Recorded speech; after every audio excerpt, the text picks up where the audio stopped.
For me, I am an animal rights vegan, but so many incredible things happen to me health-wise that it's absolutely astonishing. The first thing is, as I told you, I was a practicing binge eater, and that actually is what took me a long time to get to be vegan. Because if anybody's ever had experience with food addiction, and you know you go to the 7-Eleven and you're kind of getting all this stuff that you need to go home and have a binge, it's just very difficult to be reading those tiny little labels and seeing if what is in there is vegan. So it was tough for me, and I had to do a lot of change from the inside out, and then was finally, 31 years ago, able to take the plunge, and I'm so happy that I did. So I am living my life 60 pounds lighter than I was at one time. And I also am like really, really old, and there isn't stuff wrong with me, which is just absolutely astonishing. I can't believe next month, this is the honest truth, next month I will be so old that I will get to ride on the MTA for half price. Part of me wants to say, MTA, I don't really deserve that because I feel really good, but no, I will take my gift from the MTA on my 65th birthday. But in all honesty, I never ever believed that 64, the way I'm living it, would be 64 the way I'm living it. And my family had all kinds of stuff wrong with them way before they were 64. Cholesterol, high blood pressure, heart issues, type 2 diabetes, the general kind of American panoply of things that can be wrong with people. And these all happen to be diet related. On a whole foods plant-based diet, as the doctors are eager to call it these days, we miss out on a lot of the bad stuff, and we're giving ourselves a lot of the good stuff. Now, I kind of am not a big fan of plant-based, so I'm going to ask you guys, I just want to take a little survey. Who likes that word plant-based? Oh, tell me why. Somebody just tell me what's good about it. Tell me. I was going to say it sounds green, but I don't like the use of that word these days. Green. I think it sounds to the earth, so it sounds. Oh, that's nice. It sounds grounding and in connection with. Oh, that's lovely. If for the recording, she says it sounds grounding and in connection with the earth. I like that. And I'm going to take that under consideration to expand my acceptance of the term, because I never liked it. I always thought it was just a bunch of people who wanted to have an out. Like, well, I didn't say I was vegan. I'm plant-based. So if I want to have some of that, I can have some of that. And I know not everybody that uses the term uses it that way. My daughter, when she first heard it, said, plant-based, that sounds like somebody that eats a lot of salad and smokes a lot of pot. So I guess it could be that too.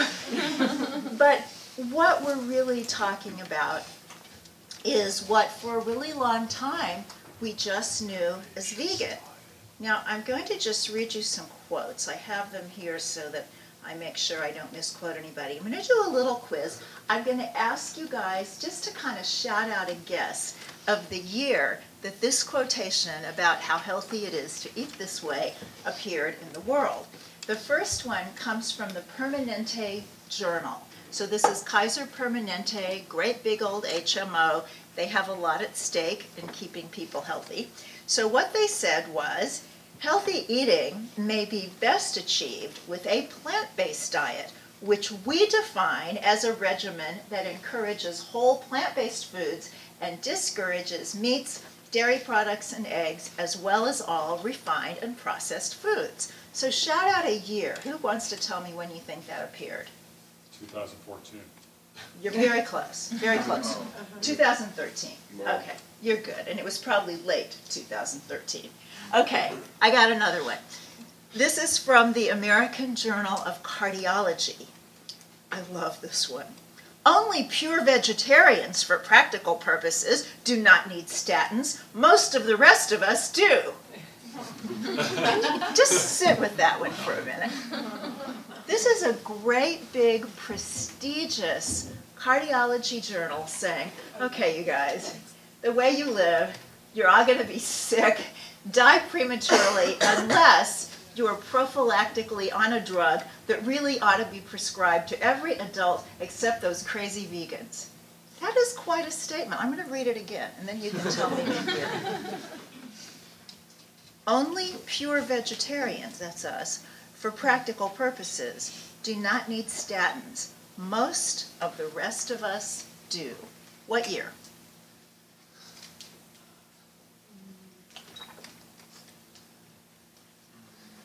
$19.99. Nope. It has a 9 in it, though. 2009. 2009, yes. Okay. Now we're going to go back a little bit further. This was also in the American Journal of Cardiology. When we kill animals to eat them, they end up killing us because their flesh, which contains cholesterol and saturated fat, was never intended for human beings who are natural herbivores. Give me a guess.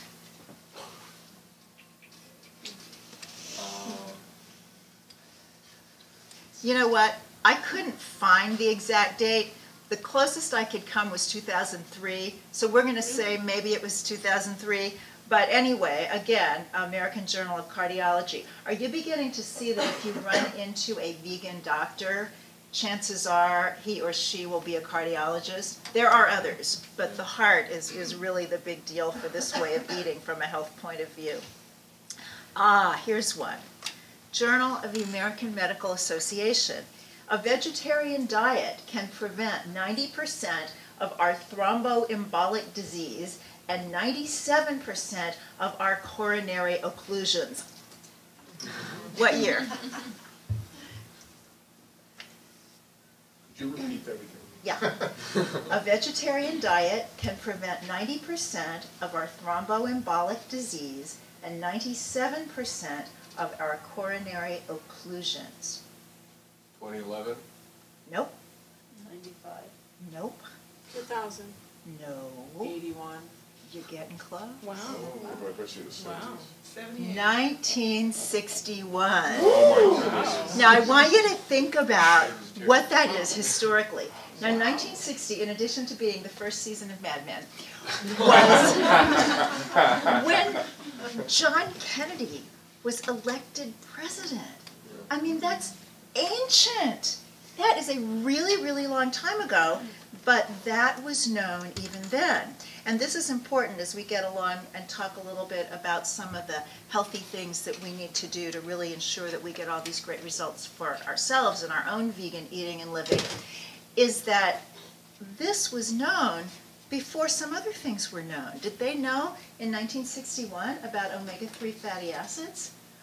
Maybe some researcher in some laboratory knew. Regular people didn't know, and you can ask a dietitian or a physician. That was not information that was out there in the world. But even without that knowledge, we, vegans, total vegetarians, were doing better. Now this is the last one, and this was also from the Journal of the American Medical Association. Today, no one can deny the possibility of adequate nutrition and the prolonged maintenance of health and vigor on a vegetarian diet. Does anybody check out JAMA 1912? Wow. Yeah. Can you read it again? Yes. Today, now in 1912, no one can deny the possibility of adequate nutrition and the prolonged maintenance of health and vigor on a vegetarian diet. Now, what is so cool about all this is that this didn't just crop up overnight or in the last 5 years or even the last 25 years. We've got history behind us. And many people over time have gone vegetarian, have even gone vegan before that word was coined in 1944 for their health. Now, if we'd been living at those times, we would have been doing it for some other reason, but there is a health history as well as an ethical history to making this choice. I think that a lot of us don't know enough about the history, and this is a health class, not a history class, but I do want to mention a couple of things from the past, and then we'll get up to what we're going to be doing today. You all studied Pythagoras' theorem back in 10th grade. Well, who knew that this math guy and philosopher had some other things going on? He was also an athletic coach, and one of his people that he coached was this super duper fabulous athlete of the day, Milo of Croton. Anybody heard of him? Me either. I only know this because Rin Berry, the most amazing, wonderful historian of this movement, who's now passed away, was one of the teachers for Main Street Vegan Academy, and I learned all this great stuff. I'm so happy to have the information. Anyway, Milo was a wrestler.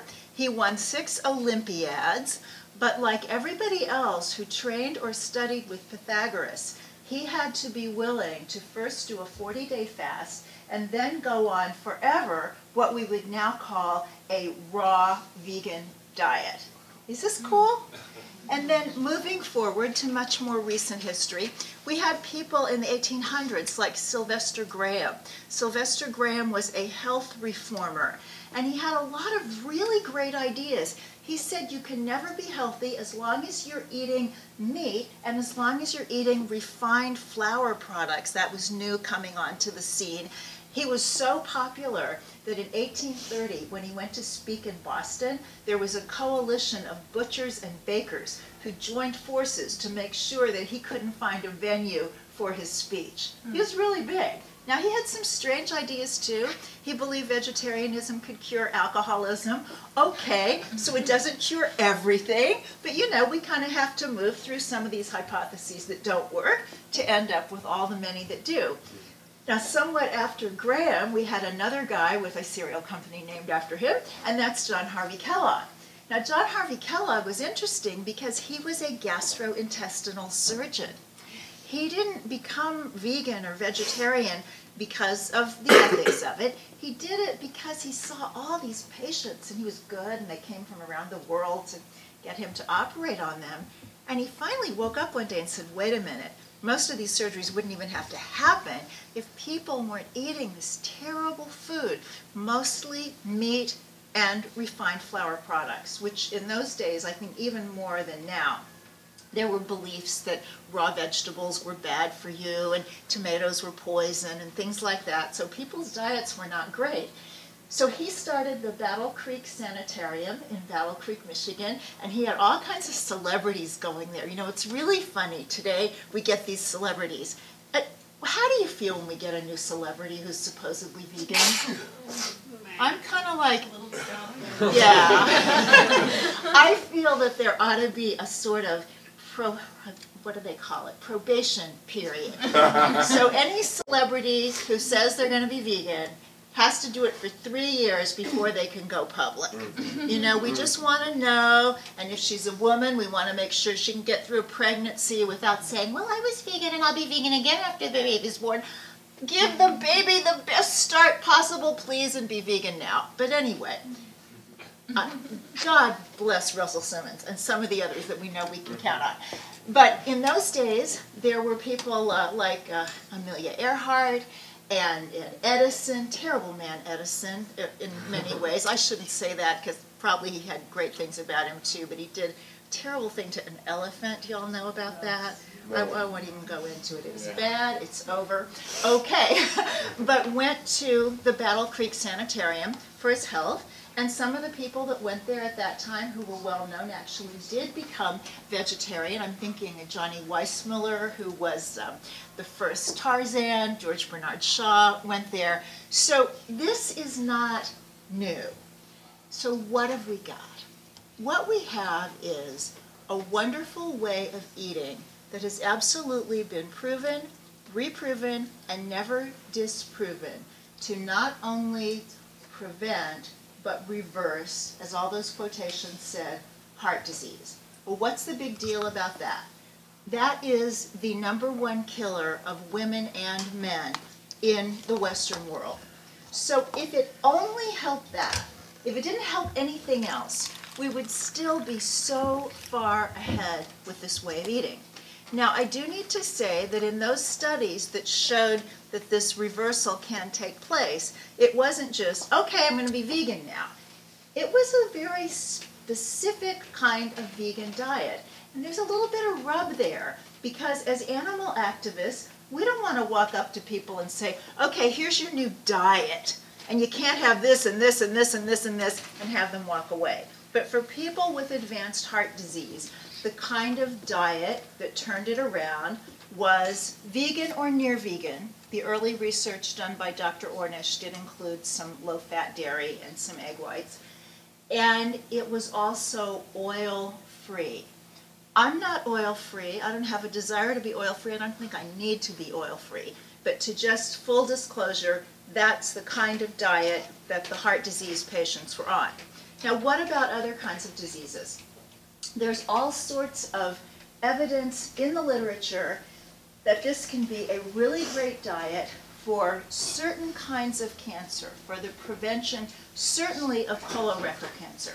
And we know absolutely beyond any shadow of a doubt that if somebody is feeling very suicidal and would really like to die by colon or rectal cancer, they need to eat a lot of processed meats. Because processed meats, the bacon and the pastrami and the salami and the bologna and all that stuff, there is such a correlation that the National Cancer Institute says we do not know of the safe amount. We just don't know, so you're better off not having any of it.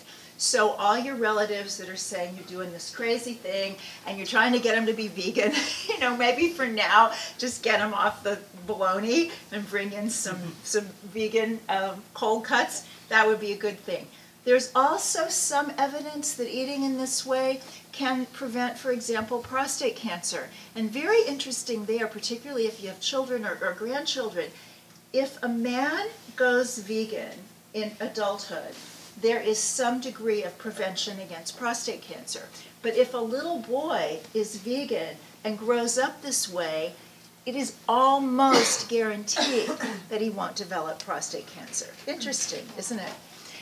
Some of the other conditions that may be prevented by this could be type 2 diabetes. Now, one reason for that is that vegans do tend to be slimmer than non-vegans, with all deference to Bill Clinton's doctor. Statistically, we've got it. The Adventist Health Study 2, great big study done not long ago, showed pretty unequivocally that when they were looking at omnivores, fishivores, I can't say pesco-vegetarian. It just does not make sense to me. And lacto-ovo-vegetarians and vegans, large numbers, only the vegans had the BMI that would be considered in the normal range. So even though when I went vegan back in the early 1980s, everybody lost weight just because we were eating fruits, vegetables, whole grains, legumes, nuts and seeds. There wasn't anything else. We didn't even have soy milk, and I know I'm sounding like, and I walked to school 13 miles in the snow. But it was just, there wasn't anything. And if you wanted soy milk, you had to order it in a clear plastic bag. And it came from this guy in Ohio, and it was this white powder. And sometimes I would be scooping in there and thinking, the only way that I know for sure that this is soy milk powder and not cocaine is that it only cost $8.95. It was really an act of trust. And we didn't have all the great things we have today. We didn't have the convenience foods. You couldn't just walk into a place and get something vegan. If you were craving pizza or ice cream or something like that, you had to do a pizza crust, tomato sauce, and lots of vegetables. Or you had to freeze a ripe banana and put it in a food processor and scrape down the sides. And it wasn't bad at all. It's a kind of soft serve. But that was vegan ice cream back in the day. So of course people lost weight. Well, now we have all this great food. And I am thrilled that we have all this great food because we have choices to eat whatever we feel like eating, but we also have the choice to be like our fellow Americans and run into some of the health problems that everybody who has access to unlimited pizza and ice cream has.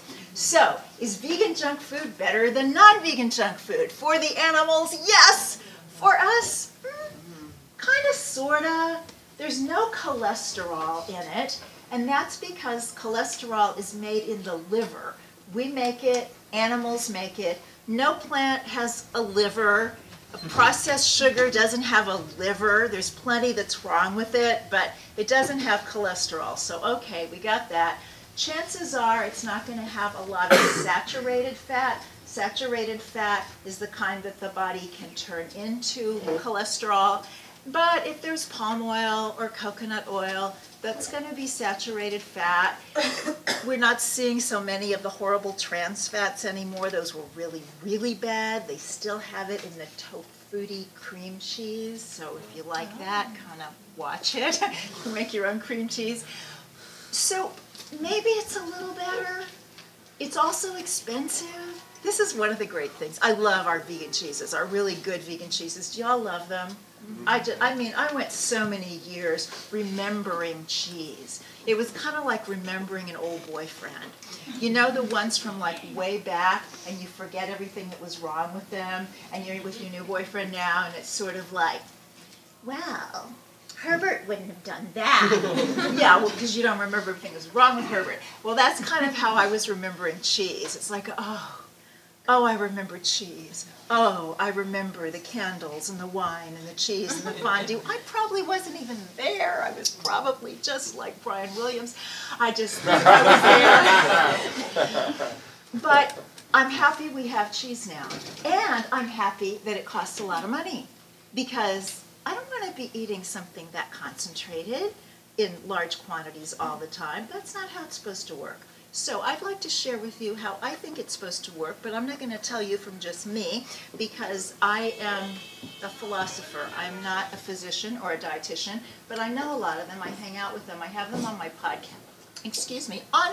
podcast, and I read their books. And somebody that I really admire is a fellow named Adiel Tel-Oren, who is a medical doctor in Israel. He came over here where degrees from anywhere else don't work. So he went to chiropractic school in about 3 days, and also became a certified clinical nutritionist, because, did I mention, the guy is smart.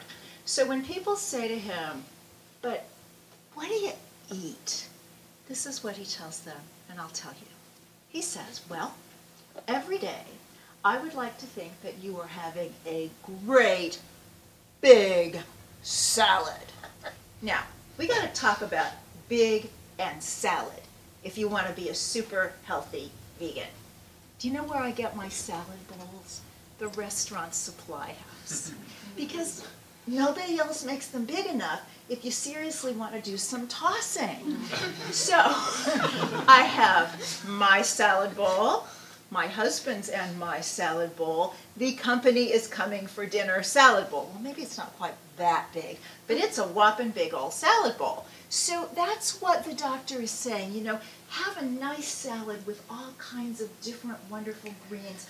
What I think of is that our plates and our shopping carts ought to look like a Christmas tree, mostly green with splashes of other bright colors, because that's where all those phytochemicals and those super nutrients that protect against degenerative disease and help you stay young and pretty for a really long time, they live there. So we want to get those colors from nature into us as often as possible. So, really big salad, says the doctor. Then he says, in addition to your salad, I would like for you to have on the side a serving of dark leafy greens. So we're talking the kale, the collards, the broccoli, the arugula, that kind of stuff. That can be raw, that can be cooked, you can do all sorts of wonderful things with it. Collard wraps are really good. But he's saying that because that green pigment does something for a person that you really can't count on even elsewhere in the plant world. And then he says, in addition, I would like for you to have a serving of a cabbage family vegetable. Now, there are a couple of cabbage family vegetables that are also green leafies, so that would be kale and broccoli. Kale, you know, only kale can save us now, and all that. So cabbage family vegetables have a kind of phytochemical you can't get anywhere else. So most days of the week have that. Now, some people have probably read that if you have a problem with thyroid, you don't want to overdo on the cabbage family vegetables. I get that. If you have a problem with thyroid, if you have a problem with anything, then talk to a professional who can help you through that. So the nutrition professionals are registered dietitians, and a lot of them don't like vegans, but their own organization likes vegans a whole lot. And they have a position paper that says that a well-planned vegetarian or total vegetarian diet can be fully vegan. Then you go online and you look up Vegetarian Practice Group of the American Academy of Nutrition and Dietetics. So if you've got pathology, you get somebody who's into this who can help you with the pathology. If not, then we'll just keep going on with what the doctor says to eat. Then he says, after you've had all that, have a nice fruit salad. Lovely fruits in season, the kind of fruits you really like, nice colors, and if you want some more fruit during the day, help yourself, have some more. Now you've probably heard some people say that fruit's too sweet. I was listening to one of my favorite books. It's not a vegetarian book, it's an exercise book. It's called Younger Next Year, written by a medical doctor and a seniors level athlete. And the doctor was given his take on food, and I kind of just, tuned him out when he was talking about the salmon and the stuff that those people believe in. But one thing he said that was really cool, he said, do not worry about fruit. The way we eat in America, you're going to worry about fruit? That's silly. So we won't be silly. We're going to enjoy our fruit. And then says Dr. Telloran, I'd like for you to have a serving of legumes. If you're a raw fooder, you can sprout those. Otherwise, think of all the amazing, wonderful things you can do with beans. You can have bean soup. You can have beans on toast. You can make chili. You can do bean burgers. You can do all sorts of things. And you want to do this. Beans have this very cool kind of fiber in them that other plants do not have. There's also a substance in beans that actually helps people who want to lose weight to do that. It's got really great protein for vegans, and sometimes you'll still run into people who think that it's the 70s, they're still listening to the Bee Gees, and they will tell you that you need to combine all these proteins so that you make sure that at every meal you're getting everything all mixed together. You do not. But what that is based on is that if you're eating a really grain-heavy diet, and this is why it's so helpful to know the history, what were vegetarians and vegans tending to eat back in the 70s? Macrobiotic diets, very heavy on the grain. Well, grains do lack, not completely, but they don't have as much of one amino acid called lysine, so you want to make sure that every day you are getting either some beans, some peanuts, some quinoa, or some pistachios, because they happen to have that missing amino acid. And then the good doctor says, after you've had that, I do want you to have a serving of some kind of whole grain. Now, in this culture, we don't eat grains. We eat grain products. That means that we grind it all up and we take the good stuff out and we mill it into all sorts of cookies and Wheaties and things like that. But if you just have some quinoa, or some millet, or some farro, or some of these things, or something simple like brown rice. Get it from California. There's some concern that if you get non-California brown rice, the soil has arsenic in it because they were growing cotton in the soil before. It is very complicated, but don't make it so complicated. If I go to a Chinese restaurant and I have brown rice, I'm not thinking about arsenic. I'm thinking about, aren't I lucky I can go out to eat and the food is vegan, life is good. And then finally the good doctor says, I would like for you, after you've had all that, to be sure that you have some nuts or seeds. If you're a small person, you're not very active, maybe just a couple tablespoons. But if you're an athlete, if you're a big person, you've got a lot going on, then you can have more. You can have half a cup. And it's so interesting to me that even though some people are like, no, nuts and seeds are too high in fat. Well, yeah, they're high in fat, but guess what? In every study that's looked at this, people who eat nuts and seeds, not necessarily daily, but 3 to 5 times a week anyway, live longer than people who don't. And they keep trying to disprove it. But the truth is, nuts and seeds help you live a long time. Why do we need to live a long time? Because we're the animal's best hope. We need to be here as long as we possibly can. And not just be here, but be here functioning beautifully. What the medical people call that is compression of morbidity. Here's the deal. This is what we've got in this country today. We have people living long, long, long, long, long. I mean, maybe in the next generation we're going to see people living like Methuselah long. But are they living well? Most are not. Does anybody have a relative in a nursing home? And my mother-in-law is in a nursing home. She's 80 years old. She's been sick for the past 20 years. And we can keep people alive, okay, but who wants that kind of life? We want this kind of vibrant, amazing, incredible, fabulous life so that we can save the animals and just see how far this thing can go. Between you and me, I hope it spreads from here, throughout this country, throughout this world, and that someone in this room will live to see the day that we are no longer slaughtering animals because somebody said that they were good to eat. So it excites the heck out of me. And I believe there's time for some questions. Is that? Yeah. Okay. I have a kind of, forgive my ignorance, but I'm going to ask a question anyway. Okay. So, where are the animals' best hope in terms of fighting for their, I mean, in terms of lifespan, in terms of us being alive? Where are the animals' best hope? Oh, well, we're the animals' best hope because we're speaking up for the animals. That's what I thought. I just wanted to make sure that's what you meant. I wasn't sure. Speaking up for the animals. Okay. You know, the ones that are today standing in line at a slaughterhouse, and I've spent a day at a slaughterhouse, and I've seen that line, and I've seen those faces. We can't help them, but we can help the ones coming. And, you know, and I think we've helped some already. We know, statistically, 500,000 fewer animals killed last year than in 2006. Just the fact that we're vegan and these other people are sometimes eating vegan, it's making a difference. Not nearly what we'd want, but I just find that exciting. And even on the health, that's part of it for me. That how can I be healthy when these terrible things are happening in the world? So all I can do to be holistically healthy is try to help.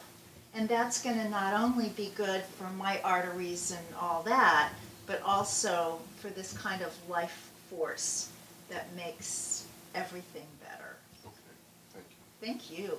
Hi. Wait, could you just say something about soy and the fact that it has these estrogen levels? Sure. The soy question, and it always comes up, doesn't it? You get it from everybody.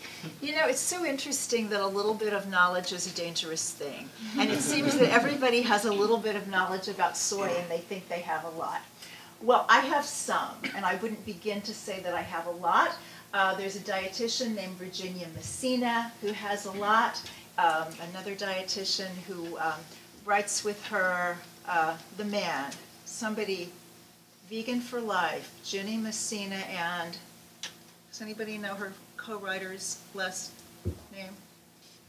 Norris, Jack Norris, that's it. Jack Norris and Jenny Messina, if you want to look more online. Jack Norris has a wonderful, wonderful blog that goes into a lot of detail about all that stuff. I will tell you what I understand.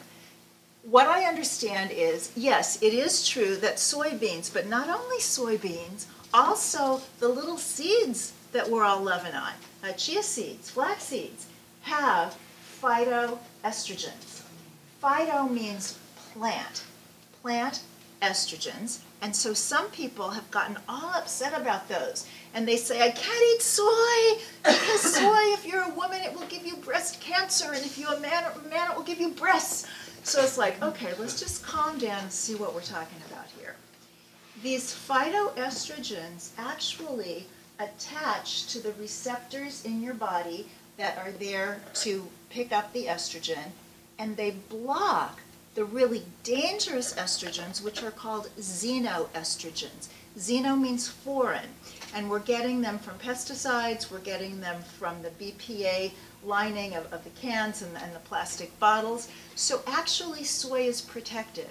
In virtually every study, scientific studies are a lot like the Bible. You can find a study that proves anything. But the overwhelming majority say that soy is actually a very helpful food because it's a bean. So it has all the great things that beans have, and the fact that it has these phytoestrogens may actually make it even more protective for estrogen-dependent cancers. Now, I realize that you can find studies out there, and heaven knows you can find people at the gym who see it entirely differently. So I would invite you to look at the studies themselves, and this is the way to look at a study. If that's not your field and you're not into those kind of words and stuff, just look at the part that says summary, because they summarize everything in a way that anybody can understand it, and you get the drift. But do look up Jack Norris and Jenny Messina for more details. I eat soy. I don't use soy protein isolate. If people take protein powders and things, that just seems very isolated. It's a little bit like a poppy seed on a muffin. I don't see anything wrong with that, but somehow I guess if you follow it down and refine it enough, you end up with heroin. So, I'd rather not do the super, super refined soy.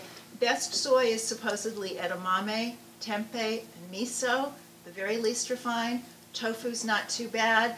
I drink soy milk. I know we have all these choices of other kinds of milk. I'm a tea drinker. I like that creamy soy in my tea. And, I still only have 10 fingers. And then the second question, going with these different kinds of milks, and I also tried vegan yogurt, which I threw out. But I was just wondering if you could say something about these different chemicals that I see on the label that they put in there, especially in the yogurt to make it solid, Right. I guess, but also I feel like some of the milks. Okay. More than others. If we had one, she's asking about various chemicals that go in the non-dairy milks and yogurts. If we had one of those labels and I could see them, I might know what some of them are. Just here off the top of my head, I really don't. The one yogurt that I just love, I don't know if you've tried this, and I do not work for these people, I'm not getting paid, I'm just sharing information, is whole soy, because they make an unsweetened non-dairy yogurt that is just wonderful. Because I like that sour kind of Greek type yogurt. That was one of the hard things for me back in the day to walk away from, and this really meets that need. And as far as I think, as I read that label, I don't see thickeners and various chemicals in there, so you might want to check out the whole soy unsweetened. I do know that some of the soy milks, like silk soy milk, but not almond milk, has carrageenan in it, which is a seaweed extract that, it's funny, back in the day that was a health food. And in the raw food community, I think it's still considered a really positive thing. But there's also been some writing that it can cause GI upset and other problems for some people. So I'm not an expert on that. Is anybody else? Does somebody know about carrageenan? Okay, you might want to look those up. What I would do with any of the chemicals you're concerned about, or sometimes the words aren't really chemicals, like carrageenan, whether it's good or whether it's bad, it's not a chemical. It is a seaweed thing. And so sometimes if you just kind of look it up and find out what it is, then you get more information. The more that we can eat that doesn't have a label, the better off we are. The fruits, the vegetables, the legumes, the whole grains. If you want to eat whole grains, and some people don't. Do you know people who are on like the grain brain or the wheat belly kind of diet? Yeah. I mean, those people can make you crazy. I actually had invited a couple for dinner, and I thought, I could do this. I mean, when I do Main Street Vegan Academy, which is a 6-day training program to train and certify vegan lifestyle coaches, we have a graduate right here, Lydia. Wave, Lydia. I always ask what people eat, and somebody always doesn't eat soy. There's always a couple of gluten-free people, and somebody's yoga teacher said they can't have onions and garlic. And so I'm really used to accommodating that kind of thing. But as a vegan, if you get some of these, I absolutely do not eat a carb, Well, it's very difficult. Now, if somebody truly does not eat a carb, what our nutrition instructor at the academy, Marty Davis, RD, would say is, you must almost never go to the bathroom because fiber comes only in plant matter. It's in vegetables, it's in fruits, it's in grains, it's in beans. It's not in refined foods or in any animal products. So when you think about what we think of as the SAD, the standard American diet, you know, hamburger on a white bun and a milkshake and that kind of thing, there's just no fiber there. And in fact, I was looking at a study not long ago that said that only 3% of Americans get enough fiber. Well, you know what's interesting? About 3% of Americans are vegan. So I wonder if we are the only ones. Something to think about, but not for too long. Yes? I had a stroke like almost a year ago. I have like a stroke pain, so like I fell off, no pledge. So I was like, I forgot what you say. Fishy boy, yeah. Yeah. And like, I had like really intense pain, like in between, like this pledge. And so I had concern, and like I had to fall back, like it's concern, because it's in the nervous system, right? And so I got concerned with my B12, and like maybe it's like maybe not having enough like complete fish protein, so like that's my concern in that general area. Right. Well, I'm so happy to hear that you're fighting back and that you're coming back after this injury to yourself and doing so well, and that you're looking at a plant-based diet.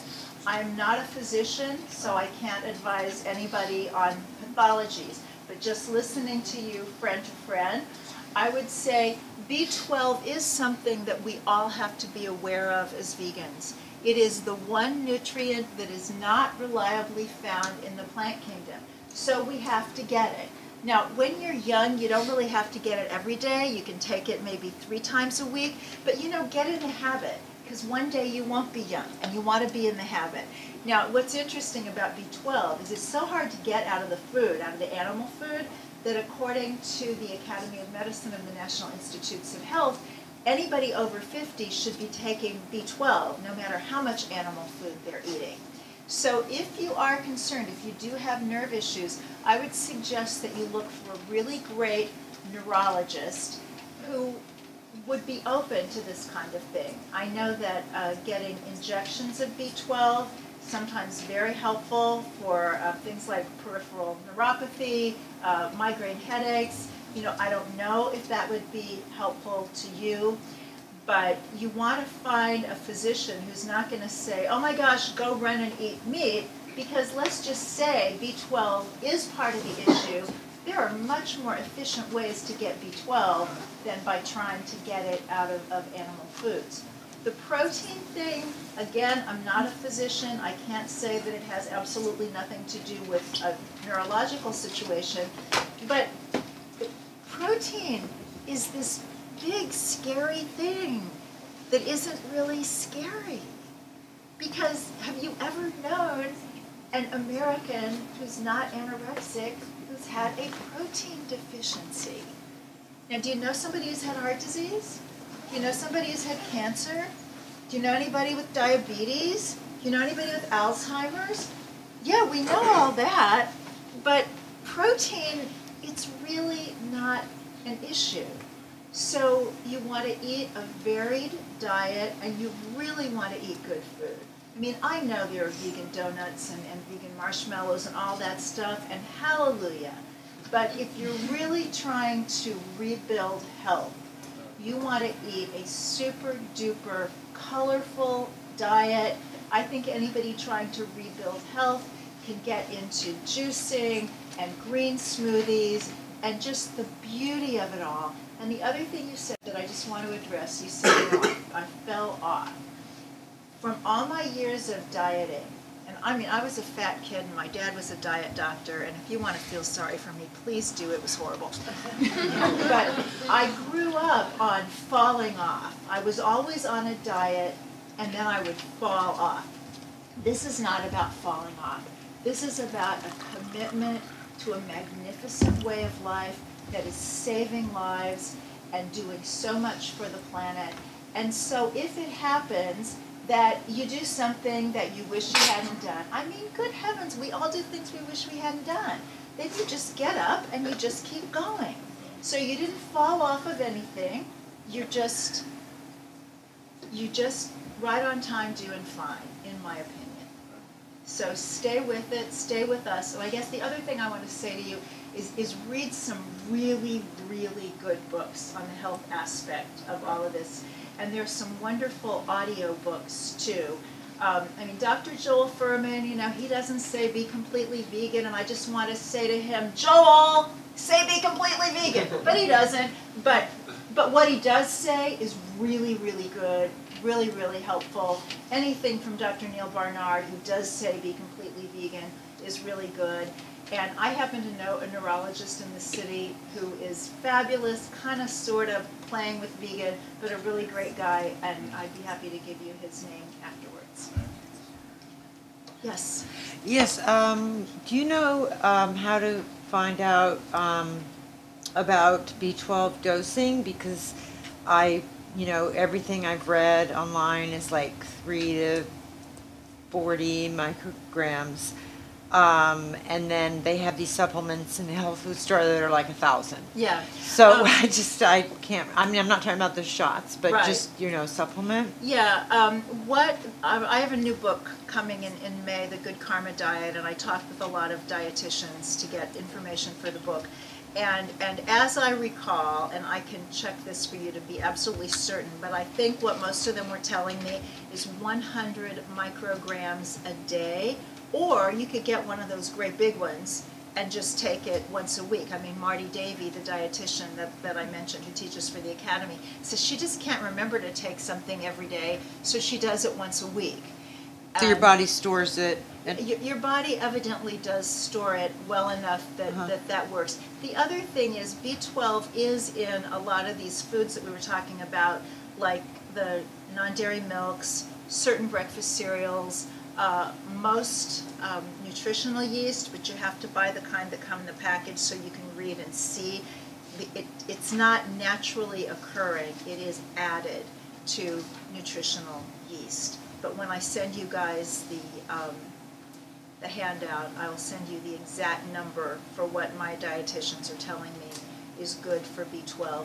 And they'll also say you don't need as much till you get older. If you get to be over 50 and certainly over 60, then you really want to be taking it every single day. But when you're younger, it's not that big a deal. And then just one other question.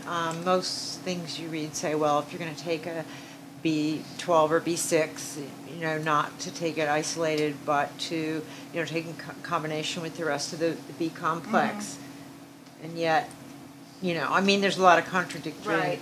Well, information about that. When you get into the supplement world, Dr. Colin Campbell has a very interesting take on that. He says supplements leave the realm of nutrition and enter the realm of pharmacology.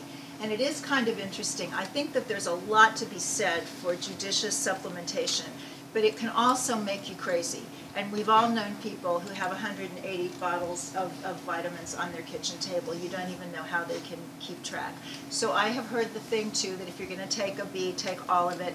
I think that for vegans, if we are assuming that we are getting plenty of B-complex in all of the grains and the beans and the other high B-complex foods that we're eating, the one that we're not getting is the B12. Now, why is that? And this bothers some vegans. It breaks some people's hearts because they'll say, if this is the perfect diet, why do I need B12? Well, yeah, it's perfect, but this is Earth where nothing is perfect. It's sort of like, is your spouse perfect? I mean, maybe he's the best one for you, but Brad Pitt is probably closer to perfect. So yeah, this is the best diet there is, and you need to take B12. I think it's like living in New York City. It's the best city on earth. The weather is awful, and we have to work 18 hours a day to pay the rent or the mortgage. It's just the way it is, and that's how it is with B12. I will talk about a couple of other supplements very quickly that a lot of vegans do want to take, and then I think it'll be time to turn it over to our other fabulous speakers. Vitamin D really has nothing to do with your diet. It has to do with how much sunlight you get on your skin. there is vast difference in how people can make vitamin D, which is a hormone. Oh, and I meant to say also about B12, the reason it's not in the plant foods is it's a bacteria. It's made from bacteria. It's not like a regular vitamin. And vitamin D is not like a regular vitamin either, because it's a hormone that's made by the action of the sun on your skin. So probably if you lived in Florida and you were a surfer, you would get enough. Any Florida surfers? Okay. But you just don't know that, because it's harder to make the conversion as you get older. If your skin is darker and you've got a lot of melanin protecting you from those rays of skin cancer and aging and all that, but it's also going to make it harder to make the vitamin D. And where we live up here, there is just no way that we're going to get enough sunlight over the course of the year for enough vitamin D. So the best thing to do with vitamin D is let your doctor check it and then take some. These days they're saying 1,000 units a day is perfectly safe. If you're low, and again ask your doctor, but everything that I have been told is if you're low you can take 5,000 international units a day safely of vitamin D. A lot of vegans like to take an omega-3 fatty acid, that's an EPA DHA. You can get omega-3 in vegetable form from walnuts, flax seeds, savvy seeds. There's a little bit of it in soy, but the problem is in the modern diet we're getting so much omega-6 that we don't have the right kind of balance. So regular people out in the world are told to eat cold water fish and take fish oil supplements. We don't need to do that. We can take an algae-based EPA DHA, because what happens with the flax and the walnuts and that is it turns into these other two. We just don't know in any particular body how well it does that. They do know that it turns into the EPA more easily, the DHA, not so much.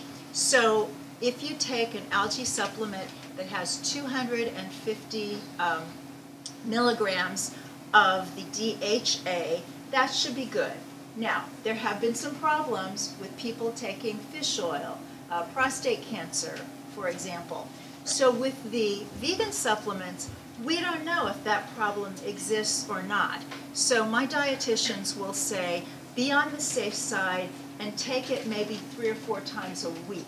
Don't take it every single day. Because you know what? There's so much that's not known. The final supplement I'll talk about, and then I'll stop, and it ends in Z, which is cool. The end of the alphabet, I'll stop. It starts with Z, is zinc. Now, zinc is tough to get mathematically on a vegan diet. It's actually tough to get on an omnivorous diet unless somebody is eating oysters. So the highest plant food source of zinc is pumpkin seeds, but you have to eat quite a bit of them, about a 1/3 cup or maybe a little more, every single day. Well, they're high in fat, they're high in calories. Fine to have that much sometimes, but you're not going to have that much pumpkin seeds every day for the rest of your life. So I take zinc maybe 3 times a week. So I'm kind of free and easy about this stuff. We have some of our experts who just say, other than B12, don't take anything. Dr. Campbell is in that camp. And then we have some others. You know, Dr. Furman has his whole line of supplements. So I think a lot of this is you just kind of have to see what sits well with you. And there are lots of ways to be vegan. I was with a young man in Chicago and he was saying, I don't see what the problem is, because in the old days if I wanted chili cheese dog, I'd have chili cheese dog. If I wanted Philly cheese steak, I'd have Philly cheese. Now I just have the vegan chili cheese dog or the vegan Philly cheese steak. Okay, you know, he is a 20-year-old athlete. That's going to work for him for a while. For the rest of us, we need to be doing more in the green smoothie department. So you just figure out where you are and who you are and what makes sense to you, because at the end of the day, you got to take the B12, but beyond that, you are the expert on yourself and your own body. I know that your heart is in the right place because of the animals. Your arteries are in the right state because of the way you're eating. And I just happen to think that even though we are all going to die, we are going to die happy, knowing that we lived the best possible lives and did some good for somebody else. else.